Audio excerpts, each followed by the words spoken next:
Let's pack an order of Sunny Angel crochet outfits. At naku, 1 month na nga since nag-viral yung ating packing video ng Sunny Angel crochet outfits. At naka-1 buwan na nga rin since in-influensyahan ko kayo na gumawa ng mga damit itong Sunny Angels through my crochet video tutorial sa akin TikTok series.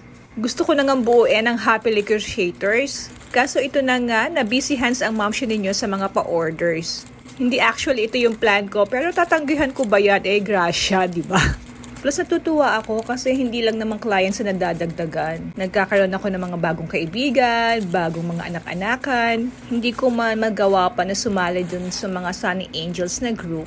Unti-unti lumalaki ang pamilya ko dito sa Sunny Angels.